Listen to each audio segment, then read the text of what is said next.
Hello everyone, welcome back to my YouTube channel. तो हमारा जो पिछला लेक्चर था उसमें हमने मॉड की प्रॉपर्टीज पढ़ी। हमने 3 प्रॉपर्टीज पढ़ी थी मॉड की एंड हमने उन्हें ग्राफ की मदद से बहुत अच्छे से समझा था।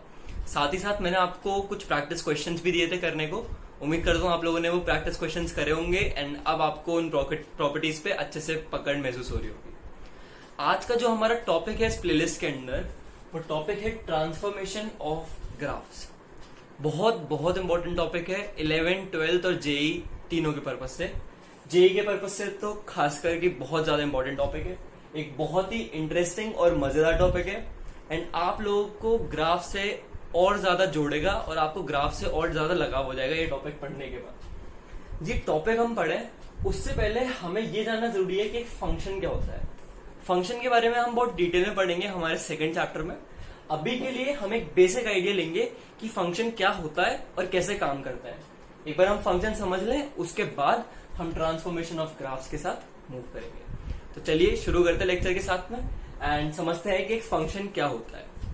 तो अगर मैं आपको सीधे सीधे शब्दों में कह दूं तो फंक्शन एक मशीन है। फंक्शन क्या है? एक मशीन। फंक्शन एक मशीन की तरह काम करता है। आप उस मशीन में जो इनपुट दोगे उस हिसाब से वो क्या देगा? आउटपुट देगा। इस चीज को हम एक एग्जाम्पल के जरिए समझते हैं। सपोज करिए आपके पास एक जूस निकालने की मशीन है। आप उसमें अलग अलग फ्रूट दोगे तो वो अलग अलग जूस निकाल के देगा। जैसे आपने मैंगो दिया तो मैंगो का जूस निकलेगा, आपने ऑरेंज दिए तो ऑरेंज का जूस निकलेगा, आपने वाटरमेलन दिया तो आपको वाटरमेलन का जूस मिलेगा। मतलब कि आप जैसे जैसे अपना इनपुट बदल रहे हो वैसे वैसे क्या बदल रहा है? आपका आउटपुट बदल रहा है। अब सपोज करो आपने ऑरेंज दिए इनपुट में। मैंने क्या कहा आपसे? आपने क्या दिए इनपुट में? ऑरेंज दिए। अब आपने तो ऐसा मान लिया कि आपने क्या दिया? ऑरेंज। पर बीच में कहीं पे किसी ने उसमें साथ में एक मान लीजिए नींबू डाल दिया, तो आपको जो आउटपुट मिलेगा क्या वो ऑरेंज का जूस होगा? नहीं। उस आउटपुट में क्या होगा? कुछ चेंज होगा। उसमें ऑरेंज के साथ साथ नींबू का रस भी होगा। तो अगर इनपुट में कोई छेड़छाड़ कर दी जाए मशीन के मैं क्या कह रहा हूं, अगर इनपुट में कोई छेड़छाड़ कर दी जाए तो उसके आउटपुट में भी क्या हो जाता है? चेंज हो जाता है। ये अगर आपको मेन लॉजिक समझ आ गया एक मशीन का तो आप समझ लीजिए आपको फंक्शन समझ आ गया। देखिए एक फंक्शन में x जो होता है वो क्या है? उसका इनपुट। x क्या है? उसका इनपुट। और पूरा फंक्शन जो वैल्यू देगा उस इनपुट पर वो वैल्यू क्या कहलाती है? उसका आउटपुट। क्लियर हुई चीज? जैसे जैसे आपका इनपुट बदलेगा, अगर मैं इनपुट से कोई छेड़छाड़ करूंगा, जो मैं x की वैल्यू दे रहा हूं उस x की वैल्यू में अगर मैं कोई छेड़छाड़ करूंगा तो आपका जो फंक्शन ओवरऑल आउटपुट देगा आपको, उस आउटपुट के साथ भी क्या हो जाएगी? छेड़छाड़ हो जाएगी। वो आउटपुट भी क्या हो जाएगा? चेंज हो जाएगा। आप उम्मीद कर रहे होगे किसी और आउटपुट की और आपको मिलेगा कुछ और आउटपुट। आप उम्मीद कर रहे होगे आपको ऑरेंज जूस मिले पर आपको मिलेगा क्या? ऑरेंज प्लस नींबू का जूस। क्लियर हुई चीज? तो एक फंक्शन क्या है? मशीन की तरह है। आप जो जो इनपुट दोगे उस हिसाब से वो क्या देगा? आउटपुट देगा। अगर आपने इनपुट चेंज किया तो आपका आउटपुट भी चेंज हो जाएगा। मैथ्स की भाषा में हम इनपुट को कहते हैं फंक्शन का डोमेन। क्या कहते हैं? फंक्शन का डोमेन। और जो आउटपुट फंक्शन देता है उसे हम मैथ्स की भाषा में कहते हैं उस फंक्शन की रेंज। ये दोनों वर्ड अभी की अभी आपके दिमाग में बिल्कुल बैठ जाने चाहिए। अगले 2 साल आपका इनसे बहुत पाला पड़ने वाला है। 2 साल नहीं, आने वाली आपके जितने मैथ्स आप पढ़ेंगे सब में आप इसे बार बार यूज करेंगे। तो मैथ्स की भाषा में हम इनपुट को क्या कहते हैं? डोमेन। और आउटपुट को क्या कहते हैं? रेंज। साथ ही साथ जो रेंज और बाकी वैल्यूज होती हैं, रेंज और जो भी आलतू फालतू वैल्यूज आपका फंक्शन देता है इनकी अदर वैल्यूज, वो सब कुछ मिला के बनता है कोडोमेन। क्या बनता है? कोडोमेन। मैं क्या कह रहा हूं? जो फंक्शन आउटपुट देता है रेंज, वो आउटपुट वैल्यूज और कुछ आलतू फालतू वैल्यूज, वो सब कुछ अगर हम मिला दें तो हमें क्या, हम उस चीज को क्या बोलते हैं? हम उसे कोडोमेन बोलते हैं। ये तीनों टर्म्स आपको अच्छे से समझ आने चाहिए। और फंक्शन के बारे में जो मैंने आपको मेन चीज बताई क्या, कि जैसे जैसे आप इनपुट बदलेंगे वैसे वैसे आपका आउटपुट बदलेगा। अगर आप इनपुट के साथ छेड़छाड़ करेंगे तो आपका आउटपुट भी बदल जाएगा। ये जो मेन चीज है, ये की पॉइंट्स को नोट करिए एंड फिर हम अपना पहला ट्रांसफॉर्मेशन पढ़ेंगे ग्राफ्स का, जो कि होगा एफ ऑफ माइनस एक्स। ये ट्रांसफॉर्मेशन हम पढ़ने जा रहे हैं। आज के लेक्चर में हम दो ट्रांसफॉर्मेशन कवर करेंगे, एक होगा एफ ऑफ माइनस एक्स और एक होगा माइनस ऑफ एफ एक्स। तो आप इनके लिए रेडी हो जाइए, बहुत इंटरेस्टिंग है, बहुत ज्यादा आपको मजा आने वाला है। आपको बिल्कुल विजुअलाइज करवाऊंगा कैसे चेंज हो रहा है। आप पहले ये सारी जो की पॉइंट्स मैंने आपको बताए हैं उन्हें नोट कीजिए एंड जूस वाला एग्जांपल जरूर लिखेगा इस चीज से रिलेट करने के लिए। तो अब हम समझने जा रहे हैं जो पहला हमारा ट्रांसफॉर्मेशन है, जो कि क्या है, हम एफ ऑफ एक्स में एक्स को बदलेंगे माइनस एक्स से और किसका ग्राफ बनाएंगे, एफ ऑफ माइनस एक्स। ये चीज क्लियर करिए, ठीक है। देखिए हमें पता है एक फंक्शन के अंदर x क्या होता है, उसका इनपुट। हमने x को बदला माइनस एक्स से, यानी कि हमने क्या कर दिया, इनपुट में छेड़छाड़ कर दी। ये चीज आपके लिए समझना बहुत जरूरी है कि इनपुट के साथ क्या हुआ है, चेंज हुआ है। इनपुट जो है वो x से बदलकर क्या हो गया है, माइनस एक्स हो गया। देखिए आपको एफ ऑफ एक्स का ग्राफ पहले से दिया हुआ है। ये कोई भी एक रैंडम फंक्शन है एफ एक्स और ये उसका ग्राफ है, और ये 1 है, ये 2 है, ये -2 और ये -3 है। मैंने कुछ पॉइंट्स मार्क कर दिए। अब आपसे बोला जा रहा है कि आप एफ ऑफ माइनस एक्स का ग्राफ क्या होगा वो बताइए। तो देखिए बहुत ध्यान से सुनिएगा, काफी इंटरेस्टिंग चीज है। जब एक्स को मैं इनपुट में 1 दे रहा था, जब मैं एक्स को इनपुट में क्या दे रहा था, 1 दे रहा था, तो मेरे को वो आउटपुट में क्या दे रहा था, 0 दे रहा था। देखिए x इक्वल टू 1 पे मेरे को वैल्यू क्या मिल रही है, 0 मिल रही है। साथ ही साथ जब मैं एफ एक्स को इनपुट में -1 दे रहा था, तो मेरे को आउटपुट में क्या मिल रहा था, मान लीजिए वैल्यू 1 है, मेरे को आउटपुट में क्या मिल रहा था, 1। लेकिन अब जब एफ ऑफ माइनस एक्स से बदल दिया गया है, x को माइनस एक्स से बदल दिया गया है, तो अगर मैं इनपुट में 1 दूंगा तो क्या फंक्शन के पास 1 पहुंचेगा। अगर मैं x की वैल्यू 1 दूंगा, तो क्या फंक्शन के पास x की वैल्यू जो इनपुट है वो 1 पहुंचेगा, नहीं। अब उसमें पहले -1 का मल्टीप्लाई होगा और क्या पहुंचेगा फंक्शन के पास में, -1। यानी कि अब जो फंक्शन है एफ एक्स वो x इक्वल टू 1 पे मेरे को क्या आउटपुट देगा, वो मेरे को x इक्वल टू 1 पे वो आउटपुट देगा जो वो पहले f ऑफ -1 पे दे रहा था। ये चीज आपको समझ आनी चाहिए। मैं फिर से आपको बोलता हूं, पहले जो हमारा नॉर्मल फंक्शन था एफ एक्स, उस पर मैं अगर x की वैल्यू 1 पे पूछ रहा था क्या वैल्यू है, तो वो कह रहा था x की वैल्यू जब 1 है तो आपको आउटपुट में 0 दूंगा। मैंने कहा ठीक है, ये एफ एक्स की बात होती है। मैंने कहा जब मैं x की वैल्यू तुम्हें -1 दूंगा, 1 पे मेरे को वैल्यू क्या मिल रही है, 0। मैंने कहा जब मैं तुम्हें x की वैल्यू -1 दूंगा तो तुम मेरे को वैल्यू क्या दोगे, तो उन्होंने कहा मैं 1 दूंगा। मैंने कहा ठीक है, बहुत सही बात है। अब मैंने क्या करा, मैंने x को बदल दिया -x से, तो मेरा जो फंक्शन है वो क्या हो गया, f ऑफ -x। ठीक है, मैंने फिर से x की क्या वैल्यू दी, उसे 1 दी।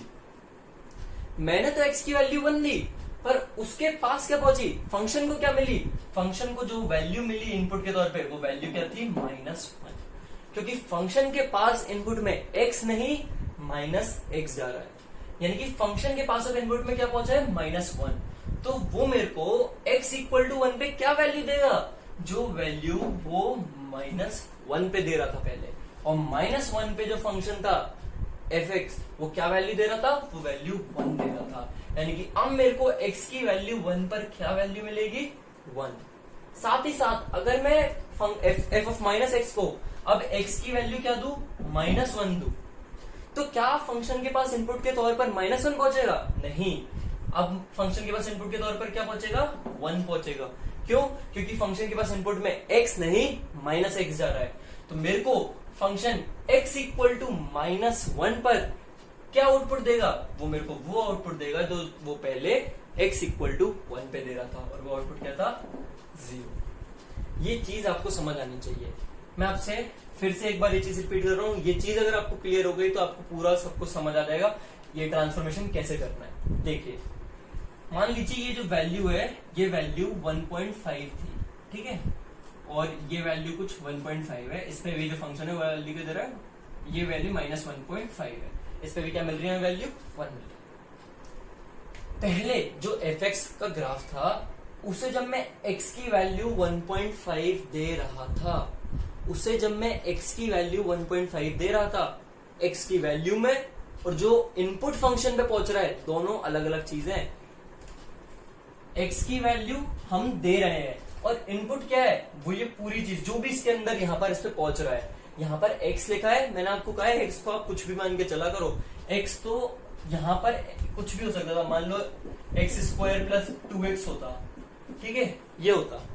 तो हम देते तो तब भी x की वैल्यू, पर फंक्शन के पास क्या x की वैल्यू पहुंचती नहीं, फंक्शन के पास ये जो पूरी वैल्यू होती, x की वैल्यू सब्स्टिट्यूट करने के बाद ये जो पूरी वैल्यू देता वो पहुंचती। तो वो उसका इनपुट होती है, ना कि x की वैल्यू उसका इनपुट होती है। तो यहाँ पे हमेशा कुछ भी मान के चला करो, ठीक है। तो जब हमारा नॉर्मल fx का ग्राफ था, उसे मैं x की वैल्यू क्या दे रहा था, 1.5 दे रहा था, तो उसे इनपुट के तौर पे भी क्या पहुंच रहा था, 1.5 पहुंच रहा था। क्यों? क्योंकि यहाँ पर f ऑफ x था, तो अगर मैं यहाँ पर x की वैल्यू 1.5 दे रहा था, तो फंक्शन के पास भी क्या पहुंच रहा था, इनपुट के तौर पर 1.5 पहुंच रहा था। और वो मेरे को आउटपुट में क्या दे रहा था, मान लो ये जो वैल्यू है 1.5 पे मिलने वाली ये वैल्यू क्या है, -1, वो मेरे को -1 दे रहा था। साथ ही साथ जब मैं फंक्शन को यहाँ पर x की वैल्यू -1.5 दे रहा था, तो वो मेरे को आउटपुट में क्या दे रहा था, 1 दे रहा था। लेकिन अब जब मैंने x को किससे बदल दिया है, -x से, अब मैंने x को किससे बदल दिया है, -x से, तो मेरा फंक्शन क्या हो गया, f ऑफ -x। अब जब मैं उसे x की वैल्यू 1.5 दूंगा, अब जब मैं उसे x की वैल्यू 1.5 दूंगा, क्या फंक्शन के पास इनपुट के तौर पर 1.5 पहुंचेगा, नहीं, फंक्शन के पास तो इनपुट के तौर पर -1.5 पहुंचेगा, -1.5 पहुंचेगा। तो वो मेरे को आउटपुट में क्या देगा, वो मेरे को आउटपुट में वो वैल्यू देगा जो पहले -1.5 पे दे रहा था। और वो -1.5 पे पहले क्या वैल्यू दे रहा था, वो वैल्यू 1 दे रहा था। तो अगर मैं f ऑफ -x का ग्राफ बनाऊंगा, तो मेरे को x इक्वल टू 1.5 पे वैल्यू यहाँ नहीं, मेरे को वैल्यू यहाँ मिलेगी। और अगर आप थोड़ा बहुत सोच पा रहे हो, तो जैसे जैसे मैं यहाँ पर x की पॉजिटिव वैल्यूज देता जाऊंगा, जो फंक्शन है f ऑफ -x, उसके पास ये सारी वैल्यूज पहुंचती जाएंगी। यानी कि वो x की पॉजिटिव वैल्यूज पे कौन सा आउटपुट देने लगेगा, जो वो x की नेगेटिव वैल्यूज पे दे रहा था। और इसी का उल्टा होगा इधर की साइड, जैसे जैसे मैं उसे x की नेगेटिव वैल्यूज दूंगा, उसके पास वो वैल्यूज माइनस का मल्टीप्लाई होकर पॉजिटिव में पहुंचती जाएंगी। तो जैसे जैसे मैं उसे नेगेटिव वैल्यूज दूंगा f ऑफ -x को, वो मेरे को आउटपुट के तौर पर क्या देने लगेगा, जो वो पहले पॉजिटिव वैल्यूज पे दे रहा था। तो अगर आप थोड़ा सोच पा रहे हो, तो ये जो ग्राफ है, ये y एक्सिस के अलोंग पलट जाएगा, ये ग्राफ y एक्सिस के अलोंग क्या हो जाएगा, पलट जाएगा। और जो f ऑफ -x का जो नया ग्राफ बनेगा ट्रांसफॉर्मेशन के बाद, वो ग्राफ कुछ ऐसा होगा।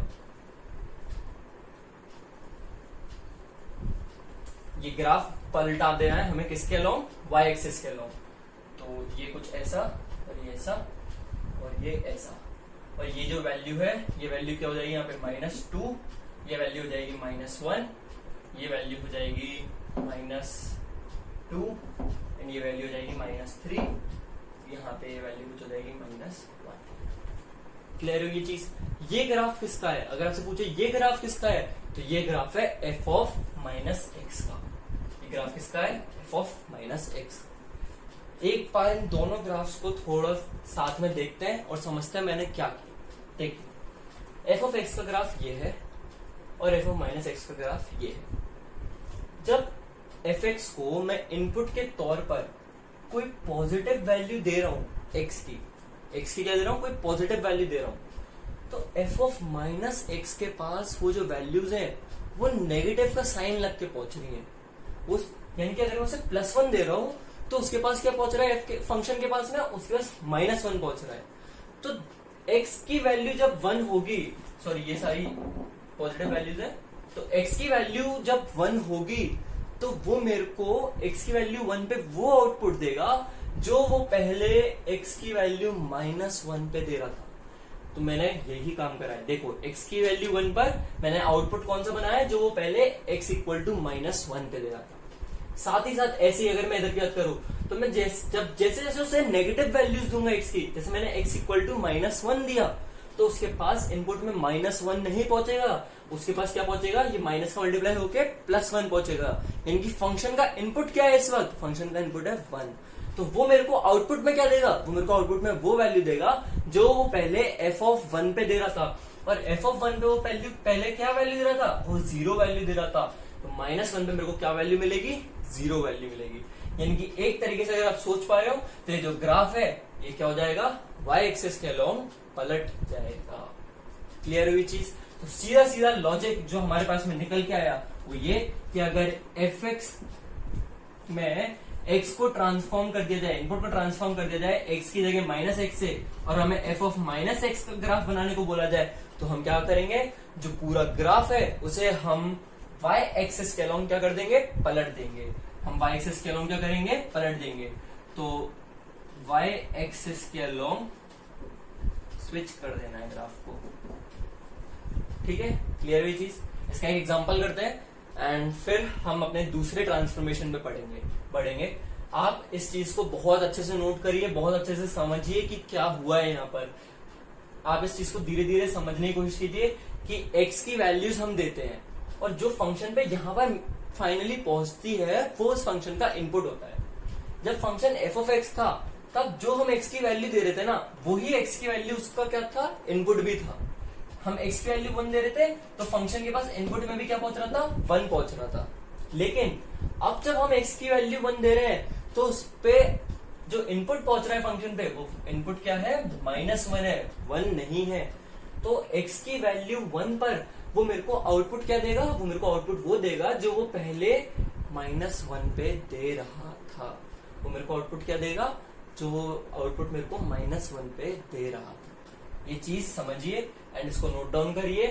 ये लॉजिक, मेन जो लॉजिक है हमारा, वो लिखिए कि f(x) का ट्रांसफॉर्मेशन में, अगर f(x) में अगर हम x को बदल दे -x से, हमारा जो नया फंक्शन है f(-x), उसका ग्राफ अगर हमें बनाना हो f(x) की मदद से, तो हम क्या करेंगे, f(x) के ग्राफ को y एक्सिस के अलोंग स्विच कर देंगे। आप इस लॉजिक को नोट करिए एंड फिर हम एक एग्जांपल करते हैं।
देखिए, तो अब हम एक एग्जांपल उठा रहे हैं। f(x) का हमें कोई भी रैंडम ग्राफ दे रखा है, x की वैल्यूज मांगते हैं 1, 2, -2, -3, ठीक है। और ये कुछ ग्राफ दे रखा है, मान लीजिए जो आउटपुट है यहाँ पे ये 2 है और ये आउटपुट यहाँ पे -1 है, ठीक है। ये हमें f(x) का ग्राफ दे रखा है और बोला गया है f(-x) का ग्राफ बनाओ। आप इसे 2 मिनट वीडियो पॉज करके खुद ट्राई कीजिए।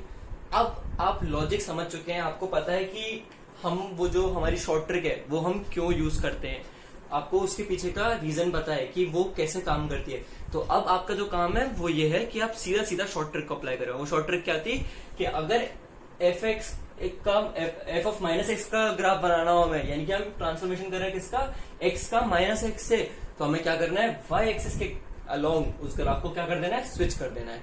अब इस ट्रिक को यूज करके इसका ग्राफ बनाइए। 2 मिनट वीडियो पॉज करके मैं यहाँ पे बनाने जा रहा हूँ और चेक करिएगा कि आपका आंसर क्या है, सही है कि नहीं है, ठीक है।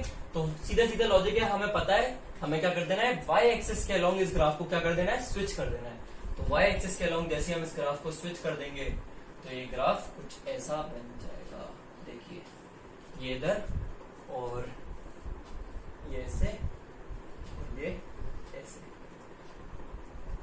ये ऐसे, ठीक है। और ये जो x की वैल्यूज है वो वैल्यूज में मार्क कर देता हूँ। ये वैल्यू यहाँ पर हो जाएगी -2, -1, ये वैल्यू हो गई 2 एंड ये वैल्यू हो गई 3, साथ ही साथ ये वैल्यू 2, ये वैल्यू -1। ये ग्राफ हो जाएगा कुछ किसका, f ऑफ -x का। कुछ नहीं करा है, सिर्फ और सिर्फ y एक्सिस के अलोंग इस पूरे ग्राफ को क्या कर दिया है, पलट दिया है। और रीजन ऐसा क्यों किया है ये आपको समझ आ ही चुका है। हमारे जो पहले पॉजिटिव वैल्यूज पे आउटपुट दे रहा था, अब वही आउटपुट ये जो फंक्शन है वो किस पे देगा, नेगेटिव वैल्यूज पे। और जो पहले आउटपुट दे रहा था नेगेटिव x की वैल्यूज पे, वो आउटपुट अब किस पे देगा, x की पॉजिटिव वैल्यूज पे। तो इस एग्जांपल को नोट कीजिए एंड अब हम पढ़ेंगे अगला ट्रांसफॉर्मेशन। जो अब अगला ट्रांसफॉर्मेशन हम पढ़ने जा रहे हैं वो ट्रांसफॉर्मेशन है fx का fx to minus of fx। मैं कैसे बोल रहा हूँ इन फंक्शंस को वो भी बहुत ध्यान से सुनिएगा। मैं क्या बोल रहा हूँ, ये ग्राफ है fx का और अब हमें बनाना है किसका ग्राफ, माइनस ऑफ fx का। देखिए इस ट्रांसफॉर्मेशन को हम समझते हैं ये कैसे होगा, हम एक शॉर्ट ट्रिक के रिजल्ट पे भी आएंगे एंड आगे से फिर हम वही शॉर्ट ट्रिक यूज करेंगे। पहले हमारा समझना जरूरी है कि वो ट्रांसफॉर्मेशन क्यों वैसा होगा, ठीक है। तो देखिए सपोज करिए हमने कोई एक रैंडम वैल्यू ली x की, जो की वैल्यू है मान लीजिए 2, ठीक है। 2 पर ये फंक्शन क्या आउटपुट दे रहा है, मान लीजिए आउटपुट क्या दे रहा है, 1 दे रहा है। यानी कि f ऑफ 2 पर जो वैल्यू हमें मिल रही है फंक्शन की, वो वैल्यू क्या है, 1। अगर हम ध्यान से देखें तो इस बार फेरबदल जो है ना वो इनपुट में नहीं हुआ है। मतलब कि x की वैल्यू में कोई बदलाव नहीं है। हमने डाला ऑरेंज था और हमें मिला भी ऑरेंज जूस ही, लेकिन हमारे पास पहुंचने से पहले उस ऑरेंज जूस में किसी ने नींबू का रस मिला दिया है। समझ रहे हैं इस चीज को। छेड़छाड़ अब किस में हुई है, मशीन के इनपुट में कोई छेड़छाड़ नहीं हुई। मशीन ने इनपुट भी लिया और जो ऑरेंज जूस था वो भी निकाला, पर हमें जो आउटपुट मिला उस आउटपुट में छेड़छाड़ हुई है। हमें जो आउटपुट मिला उस आउटपुट में छेड़छाड़ हुई है। हमें f ऑफ x की, अब हमें fx नहीं मिल रहा है, हमें आउटपुट में क्या मिल रहा है, माइनस ऑफ fx मिल रहा है। यानी कि अगर पहले यही फंक्शन 2 पर हमें क्या आउटपुट दे रहा था, 1 दे रहा था, तो अब यही फंक्शन हमें x इक्वल टू 2 पर क्या आउटपुट देगा, minus of f of 2 which is equal to -1। यानी कि 2 पर अब मेरे को 1 नहीं मिलेगा, अब मेरे को क्या मिलेगा, -1 मिलेगा। ऐसे ही अगर मैं यहां पर ये कोई वैल्यू x इक्वल टू 3.5 है और मेरे को यहां पर ये जो वैल्यू मिल रही है, मान लो ये वैल्यू 0.7 है, तो x इक्वल टू 3.5 पे पहले फंक्शन क्या वैल्यू दे रहा था, पहले फंक्शन 0.7 वैल्यू दे रहा था, 0.7 वैल्यू दे रहा था। लेकिन अब उसे किससे बदल दिया गया, माइनस ऑफ fx से। जो आउटपुट है हमारा, जो हमारा आउटपुट है y, उसे किससे बदल दिया गया, माइनस ऑफ fx से। अब हमारा पहले हमारा आउटपुट क्या था, y is equal to fx। अब हमारा आउटपुट क्या है, y is equal to minus f of x। तो हमारे को अब हमें पहले 3.5 पर हमें x की वैल्यू जब 3.5 हम दे रहे थे, तो हमें फंक्शन क्या आउटपुट दे रहा था, हमें आउटपुट दे रहा था 0.7। लेकिन अब x की वैल्यू 3.5 पे हमें आउटपुट क्या मिलेगा, माइनस ऑफ f ऑफ 3.5, और f ऑफ 3.5 की वैल्यू क्या है, 0.7, यानी कि माइनस ऑफ 0.7, यानी कि 3.5। अब x इक्वल टू 3.5 पे जो हमें वैल्यू मिलेगी वो वैल्यू क्या है, वैल्यू है -0.7। अगर आप ध्यान से सोच पा रहे हो तो यही सेम चीज होगी हर एक x की वैल्यू के लिए। हर एक x की वैल्यू जो भी आउटपुट दे रही है, जो भी आउटपुट ये x की वैल्यूज दे रही है, वो सारी x की, वो सारा आउटपुट क्या हो जाएगा, नेगेटिव हो जाएगा। वो सारा आउटपुट क्या हो जाएगा, नेगेटिव हो जाएगा। अगर हम यहां पर देखें, मान लो ये x की वैल्यू -1 है, तो पहले जो फंक्शन है वो -1 पे क्या वैल्यू दे रहा था, वो -1 पे आउटपुट क्या दे रहा था, -1 दे रहा था। लेकिन अब -1 पे वो फंक्शन क्या आउटपुट दे रहा है, वो फंक्शन -1 पे ये आउटपुट दे रहा है विच इज इक्वल टू 1। यानी कि -1 पे अब हमें आउटपुट यहां नहीं, हमें आउटपुट यहां मिलेगा। हमें आउटपुट कहां मिलेगा, यहां मिलेगा।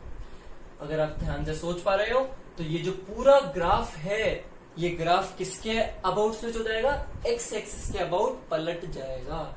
हर पॉजिटिव आउटपुट किस में बदल जाएगा, नेगेटिव आउटपुट में, और सारे नेगेटिव आउटपुट किस में बदल जाएंगे, पॉजिटिव आउटपुट में। इनका साइन क्या हो जाएगा, आउटपुट का चेंज हो जाएगा। अगर आप ध्यान से समझ गए इस चीज को कि हमें क्या करना है, हमारा मेन मोटिव क्या है इस ट्रांसफॉर्मेशन के पीछे, हमें इस ग्राफ को एक्स एक्सिस के अबाउट क्या कर देना है, स्विच कर देना है। तो ठीक है, कर देते हैं। हम इस ग्राफ को जैसे ही एक्स एक्सिस के अबाउट स्विच करेंगे तो ग्राफ कैसा बनेगा, ये ग्राफ कुछ ऐसा बनेगा। ये हो गया, और इधर की साइड में ये सारे आंसर पॉजिटिव हो जाएंगे और ये एक्स हो जाएगा। ये एक्स की वैल्यू क्या है, -2। हमारा जो इनपुट है एक्स की वैल्यू, उसमें कोई चेंज है नहीं, वही रहेगा। सिर्फ हमारा चेंज किस चीज में हुआ है, हमारा चेंज हुआ है आउटपुट में। पहले जो हमें एक्स की वैल्यू पे पॉजिटिव आउटपुट मिल रहा था, हमें वही वैल्यू मिल रही है आउटपुट की, लेकिन वो वैल्यू अब क्या है, वो वैल्यू अब नेगेटिव है। हमें अगर पहले आउटपुट में 0.7 मिल रहा था, तो अब हमें आउटपुट में क्या मिल रहा है, -0.7। तो ये हो जाएगा आपका फाइनल ग्राफ किसका, माइनस ऑफ एफ एक्स का। ये जो आउटपुट की वैल्यू होगी, ये वैल्यू क्या होगी 1, और ये जो आउटपुट की वैल्यू, ये आउटपुट की वैल्यू क्या होगी -1, और ये वाली आउटपुट की वैल्यू आपकी होगी -0.7।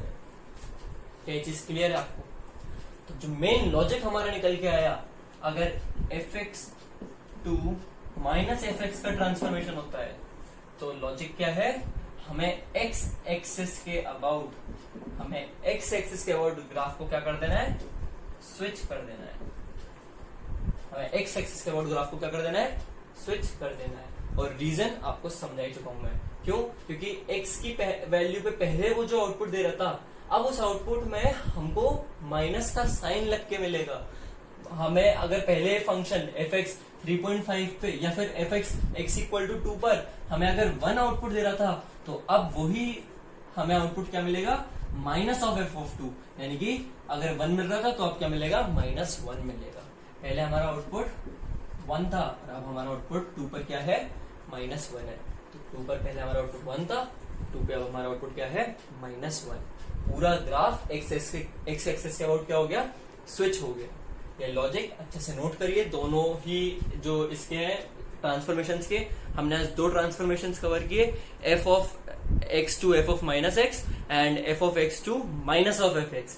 दोनों ही ट्रांसफॉर्मेशंस बहुत ज्यादा इंपॉर्टेंट है। इनकी अब आप जब समझ चुके हैं कि ट्रांसफॉर्मेशंस क्यों ऐसे हो रहे हैं, इनके पीछे का रीजन क्या है, और लॉजिकली आप क्लियर हो चुके हैं इस चीज में, तो अब आपको बस ये शॉर्ट ट्रिक याद रखनी है कि f of x to f of -x का अगर ट्रांसफॉर्मेशन है तो हमें y एक्सिस के अबाउट पलट देना है, f of x to -f(x) का ट्रांसफॉर्मेशन है तो हमें x एक्सिस के अबाउट स्विच कर देना है ग्राफ को। अब आपको ये शॉर्ट ट्रिक से याद रखना है। पीडीएफ में आपको एक क्वेश्चंस की लिंक मिल जाएगी, करीब 15-20 मैं ग्राफ आपको बना के दूंगा, एंड आपको उन सारे ग्राफ्स के लिए f of x to f of -x और f of x to -f(x) दोनों ही ट्रांसफॉर्मेशंस करने हैं। ठीक है, ये लॉजिक दोनों ही ग्राफ्स के अच्छे से नोट कर लीजिए। आज की वीडियो के लिए इतना ही। एंड अगर आपको ये जो ट्रांसफॉर्मेशन है ये अच्छे से समझ आए हैं एंड आपको कंसेप्चुअली क्लियर हुआ है कि ये वाला ट्रांसफॉर्मेशन असल में होता क्यों है, इसके पीछे का रीजन क्या है, तो इस वीडियो को जरूर लाइक करिए एंड कमेंट मेरे को बताइए आपको कैसा लगा। एंड ऑल्सो अपने दोस्तों को भी शेयर करिए इस वीडियो को, एंड उन्हें भी मौका दीजिए ये वीडियो देखने का और इस कॉन्सेप्ट को समझने का।